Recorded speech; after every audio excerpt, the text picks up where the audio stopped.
Também para o que acontece aqui em Brasília, o relator do PL Antifacção, deputado Guilherme Derrite, vai apresentar nesta terça-feira um novo relatório sobre a proposta, depois de uma série de conversas com representantes do governo e parlamentares.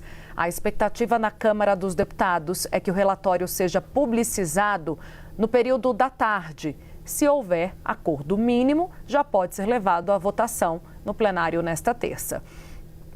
A CNN, o Bastidores, apurou que o relatório deve retomar boa parte do texto originalmente aprovado pela Câmara dos Deputados, incorporando ajustes pontuais feitos pelo Senado Federal.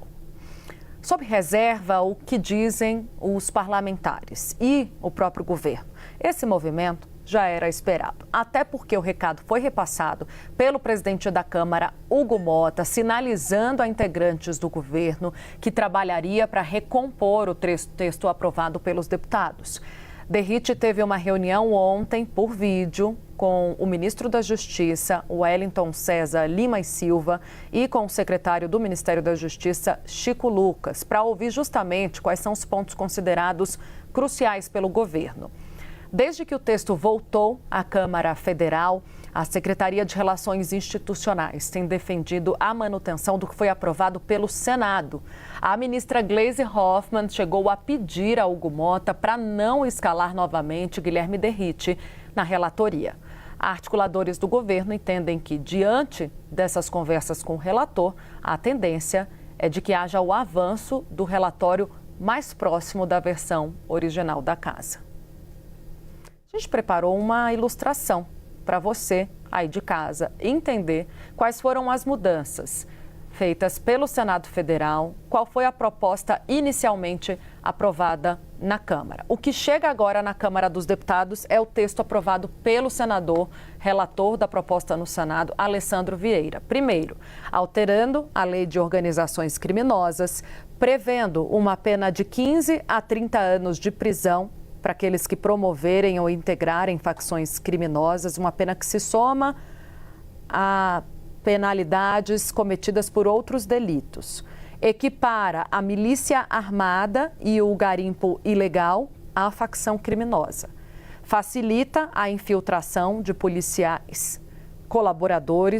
fornecimento de dados de telefonia e dados financeiros às polícias. Cria um conselho do Fundo de Segurança com participação de membros do Ministério da Justiça, dos estados e do Distrito Federal. Esse fundo seria abastecido por um novo imposto sobre as bets, os jogos online, no valor de 15%.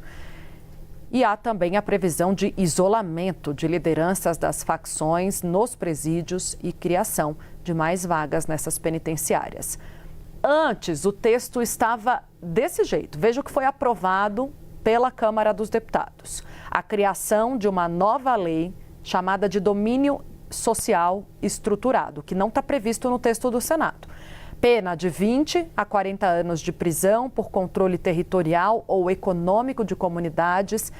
Pena de 12 a 20 anos de prisão pela promoção ou a fundação, apoio à facção criminosa. Descreve no texto Guilherme Derrite que facção criminosa é organização criminosa ultraviolenta. Há previsão ainda de progressão de penas ocorrendo com 70% apenas da pena cumprida.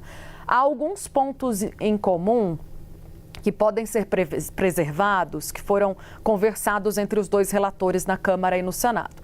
Por exemplo, a alteração do Código Penal com aumento de penas de crimes cometidos por integrantes de facções, como homicídio e tráfico.